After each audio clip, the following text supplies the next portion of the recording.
Sir, हा व्यवसाय सुरू करण्यासाठी एक कमीत कमी किती भांडवल लागेल, म्हणजे काही अंदाज साधारण? तर कमीत कमी 2.5 लाखापासून हा बिझनेस सुरू केला जाऊ शकतो, ज्याच्यामध्ये गव्हर्नमेंटच्या सर्टिफिकेशन सह बरं. त्यांना एक सेटअप 1 वर्षाच्या वॉरंटी सह आम्ही देतो, ज्याची सुरुवात 2.5 लाखांपासून होते. म्हणजे नवउद्योजकांनी या क्षेत्राकडे वळण्यासाठी नक्कीच ज्यांना कोणाला कमी भांडवलामध्ये चांगला नफा मिळवून देणारा जर बिझनेस हवा असेल किंवा ज्यांना कोणाला खात्री लायक प्रोडक्ट सोबत डील करायची, बरोबर, ते त्यांच्यासाठी नक्कीच हा बिझनेस आहे आणि ते कधी या बिझनेस मध्ये येऊ शकतात. यासाठी कोणतीही शैक्षणिक पात्रता हे मला नाही वाटत. जर तुमच्याकडे टेक्निकल अनुभव असेल किंवा नसला जरी तरी आमचे जे आउटलेट्स आहेत तिथे येऊन तुम्ही ट्रेनिंग घेऊ शकता. आम्ही तुम्हाला ट्रेनिंग ही देऊ शकतो. ट्रेनिंग दिल्याच्या नंतर माझ्यामध्ये हार्डली 2 दिवसाच्या आत तुम्ही हा बिझनेस स्वतःहून रन करू शकता. नमस्कार.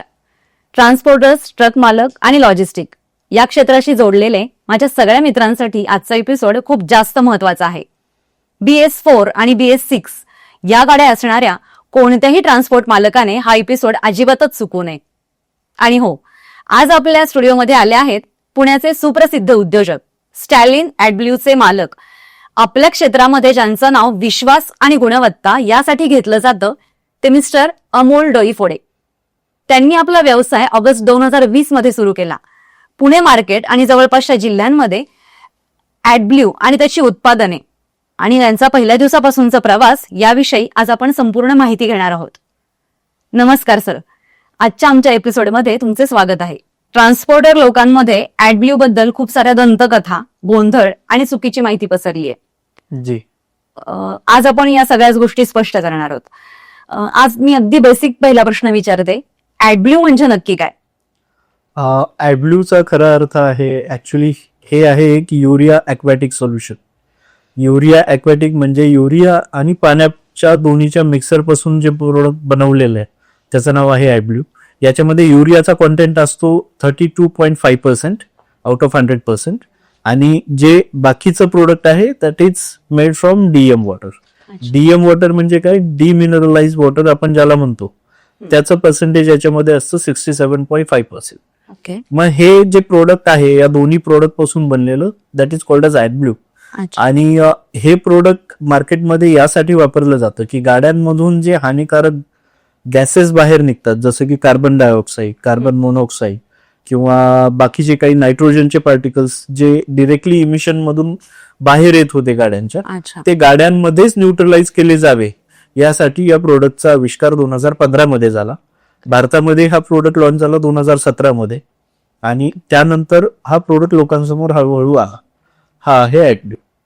म्हणजे प्रदूषण कमी आणि इंजिन लाईफ जास्त. जी, हे फक्त प्रदूषणच कमी करत नाही, तर याच्यामुळे होतं काय की कार्बन डायऑक्साईड, कार्बन मोनॉक्साईड सारखे गॅसेस जर हवेमध्ये किंवा वातावरणामध्ये आलेच नाही तर याचा परिणाम जे आपलं एन्व्हायरमेंट आहे, ज्या वातावरणामध्ये आपण राहतो, तेथील निसर्ग, तिथले झाडं, तिथलं पाणी याच्यावरती होत नाही आणि आपलं जे येणारं भविष्य आहे, इनफॅक्ट आपल्या मुलांचं जे भविष्य आहे त्याच्यामध्ये जी हानी होणार आहे ती आत्ताच थांबवली जाते. अच्छा जी. सर, बाजारामध्ये खूप चर्चा आहे GNFC का किंवा इम्पोर्टेड युरिया का चालत नाही, ऍग्रिकल्चर की हार्मफुल? सर, याबद्दल थोडं स्पष्ट करा. नक्की, मला याबद्दल बोलायला नक्की आवडेल.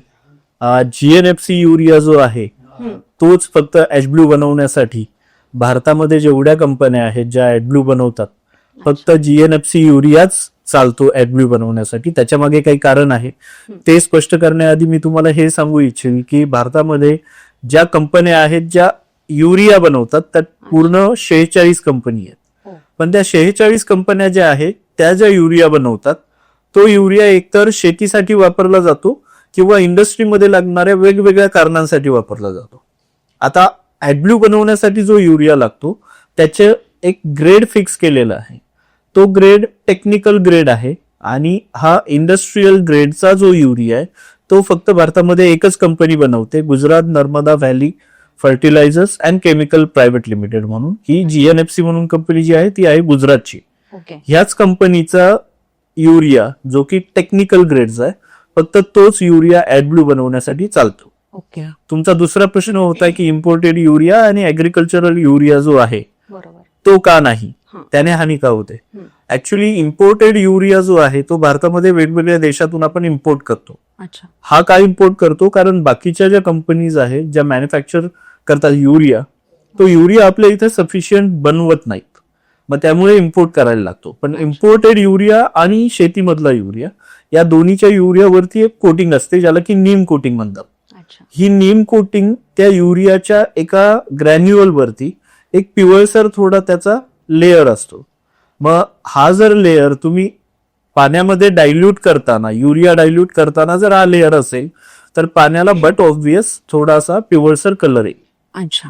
आणि हा पिवळसर कलर जो आहे तो पुढे जाऊन ज्यावेळेस तुम्ही गाडीमध्ये हे ऍडब्ल्यू रिफिल करता तो पुढे जाऊन SCR कॅटलिस्ट मध्ये अडकेल आणि हळूहळू गाडीच्या SCR कॅटलिस्ट किंवा तुमच्या गाडीचं जे एक्झॉस्ट सिस्टम आहे त्याला हळूहळू हे चोकअप करतं आणि गाडीचा जो परफॉर्मन्स आहे तो डिग्रेड व्हायला चालू होतो. ओके. मग रिझन बिईंग जेवढ्या भारतामधील टॉपच्या कंपनीज आहेत ज्या जेन्युअन ऍडब्ल्यू बनवतात त्या फक्त GNFC युरियाच वापरतात. अच्छा. जी. ट्रान्सपोर्ट मित्रांनो, तुम्ही खूप स्वस्त ऍडबॉक्स वापरून तुमच्या इंजिनसाठी धोका निर्माण करत आहात. जी मॅम. स्वस्त ऍडब्ल्यू जर बनवायचा झाला तर स्वस्त ऍडब्ल्यू बनवू शकतो एकतर इम्पोर्टेड युरियाने किंवा ऍग्रिकल्चर युरियाने. GNFC मेड जो ऍडब्ल्यू असेल किंवा जो फायनल प्रोडक्ट असेल तो नक्कीच कम्पॅरेटिव्हली थोडा महाग असेल, पण त्याच्यामुळे तुमच्या इंजिनला एक लॉंग टर्म चालण्याची क्षमता प्राप्त होते आणि तुमचा जो बिझनेस आहे किंवा जे फ्लीट ओनर्स आहेत, जे लॉजिस्टिक्स वाले आहेत, त्यांच्या ज्या गाड्या आहेत त्या त्यांच्या डिलिव्हरीज टाईप वरती देऊ शकतात. अच्छा. निश्चिंत हो. सर, DM वॉटर आणि डिस्टिल वॉटर या संदर्भात पण ट्रान्सपोर्ट मित्रांमध्ये खूप सारं कन्फ्युजन आहे. या बाबतीत तुम्ही काय सांगताल? ऍडब्ल्यू बनवताना जे DM वॉटर वापरलं जातं, काही जण म्हणतात की याला डिस्टिल वॉटर वापरलं तरी चालेल. ऍक्च्युली DM वॉटर आणि डिस्टिल वॉटर हे दोन प्रोडक्ट बनवण्याची प्रोसेस वेगवेगळी. अच्छा. ज्यावेळेस तुम्ही पाण्यावरती नॉर्मल पाणी, मग ते बोरवेल वॉटर असू द्या किंवा आपलं कॉर्पोरेशन वॉटर असू द्या, याच्यावरती ज्यावेळेस तुम्ही प्रोसेस करताना त्या पाण्यामधला TDS, त्या पाण्यामधले मिनरल्स, त्या पाण्यामधले आयरन्स किंवा वेगवेगळे कॉम्पोनंट्स जे आहेत अच्छा. ते कॉम्पोनंट्स तुम्हाला एका पर्टिक्युलर लेवलला स्ट्रेट डाऊन करायला लागतात. त्यावेळेस त्या पाण्याचं स्वरूप म्हणजे ते पाणी ज्या फॉर्म मध्ये तुमच्याकडे येईल ते पाणी युरियाला डायल्यूट करून घेऊ शकेल. ओके. मग ह्या पाण्याच्या प्रोसेस कोणत्या आहेत तर डिस्टिल वॉटर ज्यावेळेस आपण बनवतो, डिस्टिल वॉटर बनवताना त्याच्यामधले आयरनची जी लेवल आहे ती 0 होत नाही, ओके. पण DM वॉटर मध्ये ती 0 होते. अच्छा. जी बाययुरेट लेवल आहे ती पण DM वॉटर मध्ये 0 असते. याच्यामध्ये बाययुरेटची लेवल 0 असेलच असं गरजेचं नाही. अच्छा. DM वॉटर जे आहे ते विजेचं सुवाहक नाहीये, पण डिस्टिल वॉटर आहे. त्याच्यामुळेच आपण ज्यावेळेस बॅटरीमध्ये डिस्टिल वॉटर टाकते ते बॅटरी चार्ज करण्यासाठी डिस्टिल वॉटर वापरलं जातं. अच्छा. पण ऍडब्ल्यू बनवताना DM वॉटर या सर्व गोष्टींमुळे गरजेचं आहे. ओके. जी. सर, मॅन्युफॅक्चर अँड प्रोसेस इंडस्ट्रीमध्ये तुमचं खूप मोठं नाव आहे, तुम्ही प्रसिद्ध आहात, तर त्या संदर्भात काय सांगताल? जसं मी तुम्हाला थोड्या वेळा आधी सांगितलं की GNFC युरिया पासून बनवलेला जो ऍडब्ल्यू आहे तो तुमच्या फ्लीटला किंवा तुमच्या ज्या गाड्या आहेत ज्या रस्त्यावरती रोज चालतात, ज्या गाड्यांच्या बेसिसवरती तुम्ही पुढच्या कस्टमर्सच्या किंवा त्यांच्या कंपनीच्या डिलिव्हरीज तुम्ही ऑन टाइम देण्याचं कमिटमेंट तुम्ही देता, त्यासाठी लागणारा सर्वात महत्वाचा घटक म्हणजे आहे ऍडब्ल्यू. आता ऍडब्ल्यू याच्यामुळे, कारण ज्यावेळेस गाडीमधलं डिझेल तुमचं ऑन रोड संपेल त्यावेळेस गाडी धक्के घेऊन बंद पडेल, पण ऍडब्ल्यू जर रस्त्यामध्ये संपलं किंवा खराब असेल तर गाडी ब्रेकडाऊन होते. गाडी ऑन रोड ब्रेकडाऊन होणं म्हणजे तुमची डिलिव्हरी टाइम वरती पोहोचणार नाही, ही तुम्हाला सर्वात मोठा हा धोका त्यापासून निर्माण होतो. मग त्यामुळे जेव्हापासून आम्ही ऑगस्ट 2020 पासून ज्यावेळेस आम्ही हा बिझनेस सुरू केलेला आहे त्यावेळेस पासून आतापर्यंत ऑन रोड आमची एकही गाडी फेल नाहीये आणि 0% कंप्लेंट रेशो आम्ही आज तागायत मेंटेन करून ठेवलेला आहे. ग्रेट. जी मॅम. सर, क्वालिटी कंट्रोल मध्ये इंडस्ट्रीमधले जवळजवळ 90% लोक हे अडखळतात, तर त्या संदर्भात तुम्ही काय म्हणताल? क्वालिटी कंट्रोल मध्ये लोकांचं अडकण्याचं प्रमाण हेच की सर्वात मोठा फॅक्टर याच्या मागे असा आहे की लोकांना कमी वेळेमध्ये जास्त पैसा कमवायचा. त्यामुळे लोक एकतर इम्पोर्टेड युरिया वापरतात किंवा ऍग्रिकल्चरल युरिया वापरतात. रिझन बिईंग त्यांचं ऍडब्लूचा परफॉर्मन्स हा जीएनएफसी ऍडब्लू सारखा होत नाही. अच्छा. आणि जे प्रोडक्ट्स ऍग्रिकल्चरल युरिया किंवा इम्पोर्टेड युरिया पासून बनवलेले असतात त्यांना कुठल्याही प्रकारचं आयएसओ सर्टिफिकेशन असू द्या किंवा आरआय सर्टिफिकेशन असू द्या, ते कुठल्याही सर्टिफिकेशन वरती उतरत नाही. अच्छा. कारण त्यांच्या सॅम्पलचं ज्यावेळेस परीक्षण तिथल्या प्रयोगशाळेमध्ये केलं जातं ते केल्याच्या नंतर त्यांच्या सॅम्पलमध्ये आयरन असू देत किंवा क्लोरीन असू देत किंवा त्या पाण्यामध्ये आढळणारे वेगवेगळे घटक किंवा युरियामुळे आलेले घटक हे आढळून येतात आणि ते त्यांच्या प्रोसेसमध्ये पास नाहीत होत, त्यामुळे त्यांना ते सर्टिफिकेशन मिळत नाहीत. बर. आमचं जे ऍडब्लू आहे ते पूर्णपणे सर्टिफाईड आहे आणि याला तुम्ही कोणत्याही भारतामध्ये जेवढे व्हेकल मॅन्युफॅक्चरर्स आहेत जे की डिझेल इंजिनच्या गाड्या बनवतात आणि ज्यांना एससीआर सिस्टीम आहे त्या गाड्यांना तुम्ही वापरू शकता आणि त्या सर्व गाड्यांसोबत हे सुसंगत आहे. अच्छा. सर, ऍडब्ल्यू खराब होण्याचं खरं कारण काय? ऍडब्लू खराब होण्यासाठी सर्वात महत्वाचे माझ्या मते तरी 3 ते 4 वेगवेगळे फॅक्टर आहेत. अच्छा. सर्वात महत्वाचं म्हणजे ऍडब्लू हाताळायचंय कसं याची माहिती तुमच्याकडे असणं फार महत्वाचं आहे. ऍडब्लू हे कोणत्याही धातूच्या संपर्कात जर आलं तर ते रिॲक्ट करतं. रिॲक्ट केल्यामुळे त्याचं कॉम्पोजिशन चेंज होतं आणि कॉम्पोजिशन चेंज झाल्यानंतर त्याचा परफॉर्मन्स डिग्रेड होतो. त्यामुळे तुम्हाला ऍडब्लू हाताळण्यासाठी जे कंटेनर्स लागतात ते एकतर फायबर, प्लास्टिक किंवा प्युअर स्टेनलेस स्टीलचेच असायला हवे. त्याची ही माहिती लोकांनी ठेवायला हवी. दुसरी गोष्ट, ऍडब्लूचा हवेशी जरी संपर्क आला, म्हणजे तुम्ही ज्या कंटेनरमध्ये हे ऍडब्लू स्टोअर करून ठेवत आहात ते कंटेनर मग 20 लिटरची भलेही एखादं कॅन असेल, 35 लिटरचा जार असू शकतो किंवा बॅरल किंवा एक आयबीसी टँक. नॉर्मली हे जास्त करून ट्रेंडिंग प्रोडक्ट्स आहेत जे की ऍडब्लू हाताळण्यासाठी वापरले जातात. अच्छा. पण ह्या कुठल्याही एका प्रोडक्टचा जर हवेशी संपर्क आला, म्हणजे जर तुमच्याकडे एक 20 लिटरचा जार आहे आणि त्या जारचं एक झाकण तुमच्याकडून चुकून उघडं राहिलं तर त्याच्यामधलं पूर्ण ऍडब्लू खराब होऊन जाऊ शकतं. हे ऍप्लिकेबल आहे 35 लिटर, 200 लिटर आणि 1000 लिटर. कोणत्याही मापकासाठी हे तेवढंच घातक आहे. अच्छा. तिसरी गोष्ट, ऍडब्लूचा पाण्यासोबत येणारा संपर्क. काही ड्रायव्हर्स करतात की थोडं पाणी टाकून बघूया, तेवढी गाडी आणखीन थोडी पुढे गेली तरी चालेल. पाण्यासोबत जर त्याचा संपर्क आला, अगेन गाडीमध्ये आता नवीन ज्या गाड्या आलेल्या आहेत मार्केटमध्ये BS6, ह्या गाडीमध्ये जी SCR सिस्टम इन्स्टॉल्ड आहे त्या SCR सिस्टम मध्ये मिनिमम 17 वेगवेगळे सेन्सर्स आहेत जे की मॉनिटर करतात ऍडब्लूची क्वालिटी, ऍडब्लूची लेवल आणि ऍडब्लूचा परफॉर्मन्स. हे सर्व जोडलेलं असतं गाडीच्या इन्स्ट्रुमेंट क्लस्टरला, या सर्व सेन्सर्स. ज्यावेळेस एक सेन्सर हा सेन्स देतो इन्स्ट्रुमेंट क्लस्टरला की ऍडब्लूची क्वालिटी व्यवस्थित नाहीये किंवा ऍडब्लूची जी लेवल आहे ती एक ठराविक लेवलच्या खाली आलेली आहे, त्यावेळेस गाडीचा जो पिकअप आहे किंवा त्याला आपण इंजिनिअरिंग लँग्वेज मध्ये टॉर्क म्हणतो, तो टॉर्क इनिशियल लेवलचाच 50% रिड्यूस होऊन जातो. मग त्याच्या मागे हे कारण असू शकतात की ऍडब्लूची तुम्ही हाताळणी व्यवस्थित केलेली नसू शकेल किंवा ऍडब्लू जरी तुम्ही क्वालिटीचं गाडीमध्ये टाकलंय तरी टाकल्याच्या नंतर त्याचा हवेसोबत संपर्क येतोय का, किंवा कुठे लाईन वगैरे ब्रेक झालेली आहे का, जी लाईन तुमच्या ऍडब्लूच्या टँक पासून एक्झॉस्ट चेंबर कडे जाते, हे सर्व घटक त्याच्यामध्ये महत्वाचा रोल प्ले करतात मॅडम. अच्छा. हे जे मुद्दे आहेत ते ट्रान्सपोर्टर लोकांनी लक्षात ठेवायलाच पाहिजेत की ज्याचा तुम्हाला पुढे खूप जास्त उपयोग होईल. सर, मला हे विचारायचं की स्टॅलियन ऍडब्ल्यू हे कोणत्या ब्रँड सोबत सुसंगत आहे?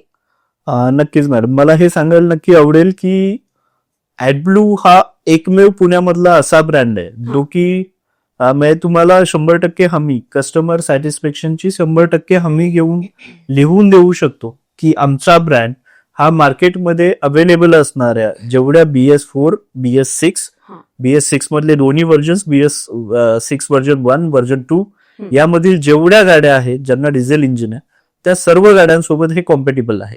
आता त्या गाड्या कोणत्या तर स्पेसिफिकली जर सांगायचं झालं तर Tata, Mahindra, Eicher, Ashok Leyland, Bharat Benz, Hyundai, त्यानंतर टोयोटा आहे, या सर्व गाड्यांसोबत आमचा ऍडब्लू कम्पॅटिबल आहे.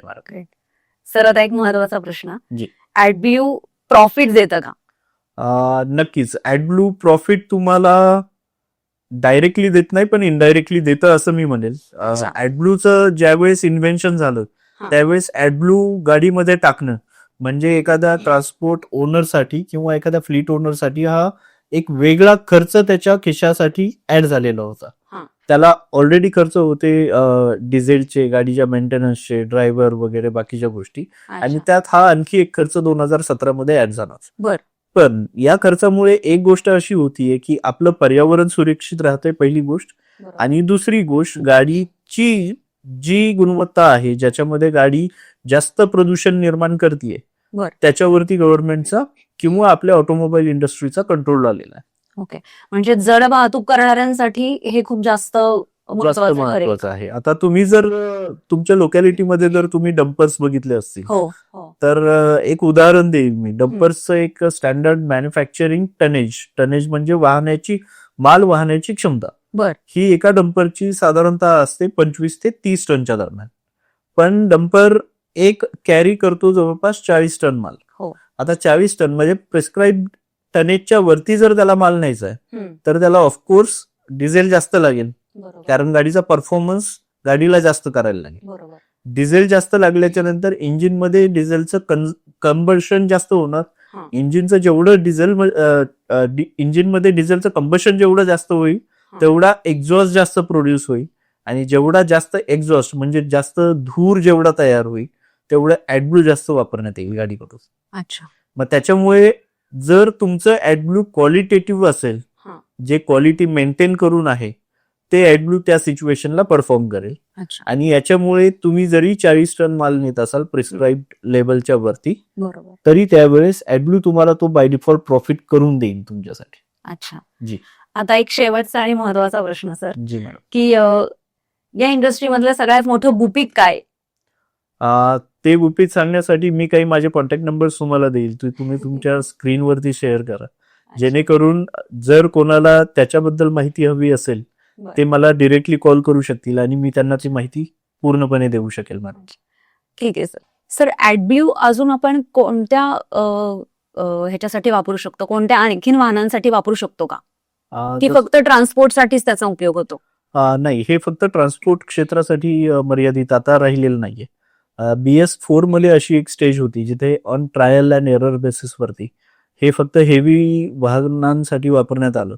बरं. पण त्यानंतर ज्यावेळेस याचा परिणाम म्हणजे एक चांगला परिणाम ज्यातून दिसून आला, त्यामुळे मग BS6 पासून एक मिनी सेगमेंट याच्यामध्ये ऍड करण्यात आला, ज्याच्यामध्ये स्मॉल स्केलवरती जे ट्रान्सपोर्ट चालतात, छोट्या गाड्या ज्या आहेत बरं. ट्रान्सपोर्टच्या, त्यांच्यामध्ये हे इम्प्लिमेंट झालं. आणि BS6च्या व्हर्जन 2 मध्ये जवळपास सर्व कार्स, पॅसेंजर व्हेकल्स, जेवढे काही कार्गो व्हेकल्स आहेत, इनफॅक्ट जे कार्गो शिपिंग इंडस्ट्री जी आहे, शिपिंग म्हणजे मोठे जहाज जे असतात, बर. जे की कंटेनर घेऊन ट्रान्सपोर्ट करतात, ते इनफॅक्ट रेल्वे इंजिन जे डिझेलवरती चालतं, तुमचे जनरेटर्स, कार्स, पॅसेंजर व्हेकल्स आणि ट्रान्सपोर्ट इंडस्ट्री, यांना सगळ्यांना हे मॅन्डेटरी केलेलं आहे. अच्छा. आणि हा एक असा प्रोडक्ट आहे ज्याला तुम्ही बायपास नाही करू शकत किंवा याला दुसरा सबस्टिट्यूट नाहीये. ओके. म्हणजे तुम्ही जर तुमच्या गाडीमध्ये प्रिस्क्राईब लेवलच्या खाली जर ॲडब्ल्यूची लेवल आली, अच्छा, तर त्याला तुम्ही बायपास नाही करू शकणार. त्याला एकच ऑप्शन तुमच्याकडे उरतो की त्याला टॉपअप करणे.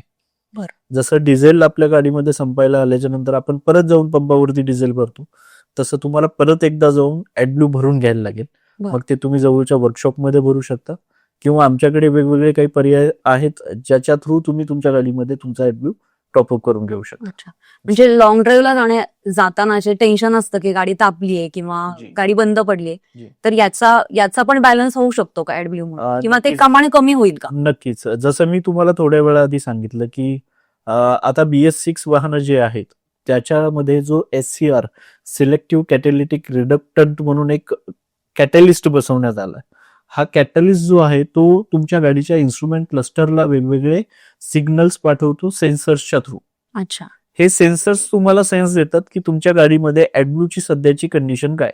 मग ते ॲडब्ल्यूचं पर्सेंटेज असेल, म्हणजे ॲडब्ल्यूची लेवल असेल, दुसरं त्याची क्वालिटी असेल, आणि तिसरं त्याचा परफॉर्मन्स, चौथी गोष्ट असेल त्याच्यामधल्या अडचणी काही. ही सर्व माहिती तुमच्या गाडीच्या इन्स्ट्रुमेंट क्लस्टर म्हणजे तुमच्या समोर जो डॅशबोर्ड असतो त्यावरती आजकाल तुम्हाला मिळतीये. अच्छा. ज्या वेळेस तुम्ही एखादा लॉंग ड्राईव्हचा ट्रिप प्लॅन करताय त्यावेळेस होऊ शकतं की तुमच्या गाडीची लिमिट जी आहे ती प्रिस्क्राईब लेवलपेक्षा कमी आहे, जी की तुमच्या नकळतपणे तेवढ्या लेवलला आली. बरोबर.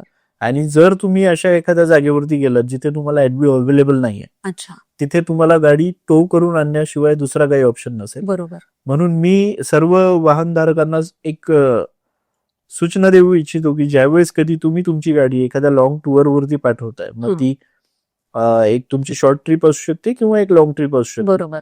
त्यामध्ये नक्कीच गाडी सुरू करण्यासोबतच तुम्ही ऍडब्ल्यूची लेवल कधीही चेक केलेली चांगली, अच्छा. जेणेकरून भविष्यात येणारे जे प्रॉब्लेम्स आहेत ते तुम्ही थांबवू शकाल. सर आणखीन एक प्रश्न, ह्या व्यवसाय वाढीसाठी तुमचं काही नियोजन आहे का भविष्यात, किंवा तुम्ही काही भविष्यात वेगवेगळे उपक्रम राबवणार आहात का, किंवा काय? हो, नक्कीच. आता आपण हे जे संभाषण करतोय हे आहे नोव्हेंबर 2025 मधलं. हो. मागच्या महिन्यामध्ये आपल्या भारतामध्ये दिवाळी आणि दसरा साजरा करण्यात आला.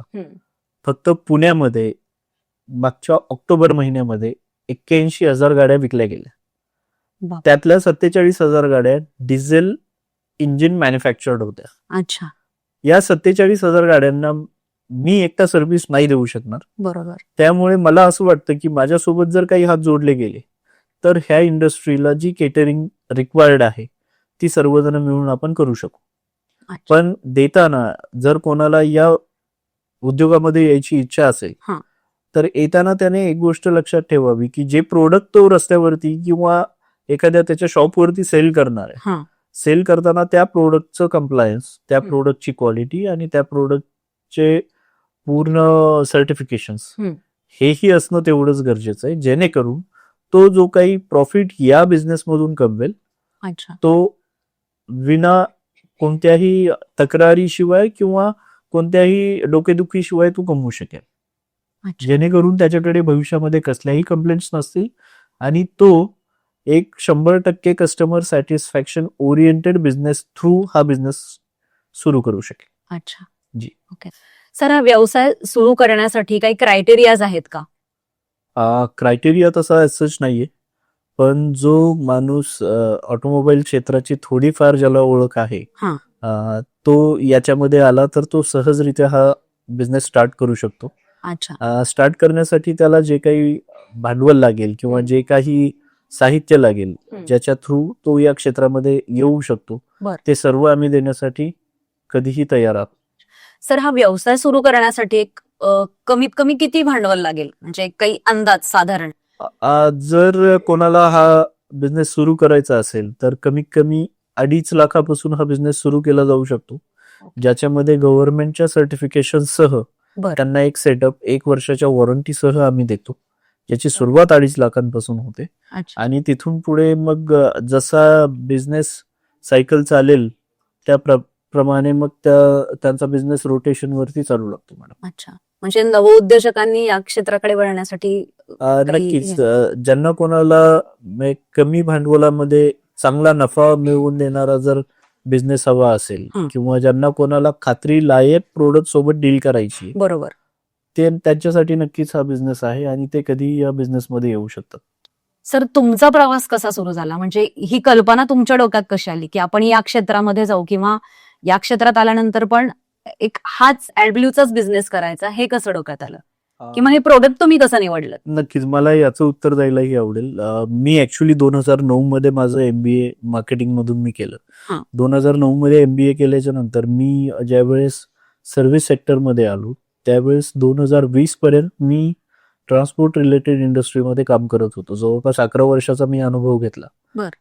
2020 मध्ये ज्यावेळेस कोविड आलं, तर कोविड आल्याच्या नंतर त्यावेळेस मला ही कल्पना डोक्यामध्ये आली की पुण्यामध्ये खूप अशा कमी कंपनीज आहेत ज्या की ऍडब्ल्यू मध्ये डील करतायत, आणि ज्या डील करत होत्या त्यांची गुणवत्ता तेवढी नव्हती की जी मार्केटमध्ये ज्याची रिक्वायरमेंट आहे.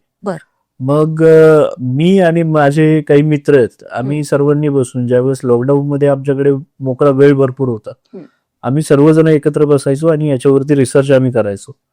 तर जवळपास 3 ते 4 महिन्याच्या एक्सटेन्सिव्ह रिसर्च नंतर आमच्या असं लक्षात आलं की GNFC हा एकच युरिया आहे जो की आपल्याला याच्यामध्ये एक सक्सेस मिळवून देऊ शकतो. बरोबर.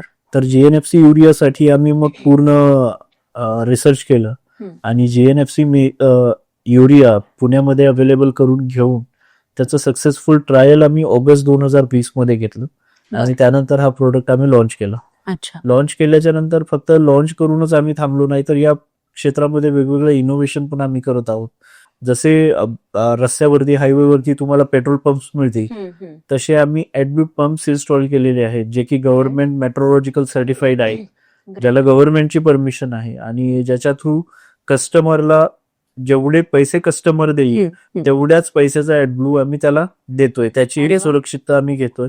अच्छा. तर आतापर्यंत हा बिझनेस आमच्यासोबत जवळपास 27 जण आतापर्यंत जोडलेले आहेत. अरे वा. जे की महाराष्ट्रातील वेगवेगळ्या जिल्ह्यांमध्ये हा बिझनेस आमच्या थ्रू करतायत. अच्छा. आणि ज्यांचाही रिस्पॉन्स आम्हाला चांगला मिळतोय, ज्यांच्या कंप्लेंट्स अजूनपर्यंत एकही नाहीये बरं. आणि त्या लोकांना प्रॉफिटही चांगला मिळतोय. अच्छा. सर, पुण्यामध्ये असे पंप कुठे आहेत, म्हणजे आमचं एरियाज आहेत का त्याचे ठराविक? जी नक्की. हा बिझनेस जास्त करून चालतो हायवेज वरती, जसं मी तुम्हाला थोड्या वेळापूर्वी सांगितलं. हो. त्यामुळे पुण्याच्या बाहेर निघणारे जेवढे हायवेज आहेत, तो सोलापूर रोड असेल, नगर रोड असेल, मुंबई रोड असेल किंवा सातारा रोड असेल, बरं. या प्रत्येक रोडवरती तुम्हाला आमचे आउटलेट्स मिळतील. अच्छा. सर, असे जर आउटलेट्स कोणाला टाकायचे असतील हा. तर त्यासाठी काय करावं लागेल? त्यासाठी कस्टमरची रिक्वायरमेंट फक्त एकच असेल, त्याच्याकडे एक व्हॅलिड शॉपॅट लायसन्स असायला हवं, त्यांचं एक उद्यम आधार गरजेचं आहे आणि तिसरी गोष्ट जीएसटी सर्टिफिकेट सर्वात महत्वाचं आहे या बिझनेसमध्ये. अच्छा. आणि ह्या 3 गोष्टींच्या बेसिसवरती ते त्यांचा बिझनेस सुरू करू शकतात. ज्यासाठी थोड्या वेळा आधी मी जसं तुम्हाला सांगितलं 2.5 लाख कमीत कमी भांडवल या बिझनेससाठी गरजेचं आहे. 2.5 लाखामध्ये एक उत्तम नफा मिळवून देणारा बिझनेस जर कोणता असेल तर तो हा आहे. यासाठी कोणती शैक्षणिक पात्रता हे मला नाही वाटत. जर तुमच्याकडे टेक्निकल अनुभव असेल किंवा नसला जरी तरी आमचे जे आउटलेट्स आहेत तिथे येऊन तुम्ही ट्रेनिंग घेऊ शकता. आम्ही तुम्हाला ट्रेनिंगही देऊ शकतो. ट्रेनिंग दिल्याच्या नंतर माझ्यामध्ये हार्डली 2 दिवसाच्या आत तुम्ही हा बिझनेस स्वतःहून रन करू शकता. अच्छा. सर, ट्रेनिंगसाठी तुमच्याशी संपर्क कसा साधायचा? ट्रेनिंगसाठी ज्यावेळेस तुम्ही माझ्याकडून एक प्रोडक्ट घ्याल किंवा आमच्याकडून एखादा सेटअप परचेस कराल, त्याच्यानंतर बाय डिफॉल्ट आम्ही ते ट्रेनिंग त्यामध्ये इन्क्लूड करून देतो. अच्छा. सो दॅट जेव्हा कधी तुम्ही तुमचं शॉप ऑन रोड सुरू करणार आहात त्यावेळेस तुमच्याकडे कोणतंही असं कारण नसेल की जेणेकरून तुमचा बिझनेस 1 मिनिटासाठीही थांबेल. जी ट्रेनिंग त्यामुळे त्या प्रोडक्ट पॅकेजमध्येही इन्क्लूड केलेलं असतं मॅडम. अच्छा. जी. सर, तुम्हाला जर भेटायचं असेल, म्हणजे आत्ताची नवीन पिढी आहे की ज्यांना क्रिएटिव्ह काहीतरी करायला आवडतं, तर अशा कुणालाही जर भेटायचं असेल तर तुम्हाला कुठे संपर्क करता येईल किंवा कुठे भेटता येईल तुम्हाला? माझे 2 मोबाईल नंबर्स आहेत जे की मी तुमच्यासोबत शेअर करतो. 8605333303 आणि दुसरा आहे 8411919919. या नंबरवरती कधीही ते मला व्हॉट्सअप करू शकतात. 24 तासामध्ये कधीही माझा त्यांना रिप्लाय मिळू शकेल किंवा कॉलही करू शकतात. पण शक्यतो कॉल्स खूप जास्त असल्यामुळे नंबर्स बिझी असतात. व्हॉट्सअप केलं तर त्यांना त्यांचा रिप्लाय थोड्या वेळामध्ये मिळून जाईल. आणि दुसरी गोष्ट, जर त्यांना फिजिकली मला भेटायचं असेल तर माझं ऑफिस आहे वाघोलीमध्ये, वाघोली पुणे येथे. वाघोलीमध्ये इपिक कमर्शियल कॉम्प्लेक्स आहे, त्याच्यामध्ये commercial building number 2, office number 301. तिथे मी दिवसातले 2 ते 3 तास असतो, त्यावेळेस ते येऊन मला कधीही भेटू शकतात. अच्छा. सर, तुमचा हा व्यवसाय आणि तुमचा हा सगळा प्रवास सगळ्यांसाठीच खूप प्रेरणादायी आहे. नवउद्योजकांसाठी तुम्ही काय सांगताल? मी त्यांना फक्त एवढं सांगू शकेल की जी तुम्ही मेहनत आज घ्याल याचं फळ तुम्हाला काही दिवसात नक्कीच मिळेल, पण ती एक चांगल्या मार्गाने मेहनत असायला हवी. यशाला कुठल्याही प्रकारचा शॉर्टकट नाहीये. बरोबर. जी मेहनत आणि जे नॉलेज तुमच्याकडे आता आहे त्याच्यावरती पुढे जे काय आहे ते होणार आहे. त्यामुळे आता जेवढी मेहनत घ्याल तेवढेच चांगले फळ तुम्हाला भविष्यामध्ये मिळतील. सर, खूप छान वाटलं तुम्हाला भेटून. नक्कीच. आणि खूप महत्वपूर्ण माहिती मिळाली. आज मी आपल्या प्रेक्षकांनाही सांगेन की खूप वेगळा विषय, खूप वेगळी माहिती आणि एका वेगळ्या प्रोडक्ट विषयी आज आपण माहिती घेतलेली आहे. तुम्हाला या संदर्भात काय वाटलं किंवा तुम्हाला हा एपिसोड कसा वाटला, तुम्हाला याची माहिती कशी वाटली, हे आम्हाला तुम्ही नक्की कमेंट्सद्वारे कळवा. आणि आजचा एपिसोड तुम्हाला कसा वाटला हेही नक्की सांगा. धन्यवाद.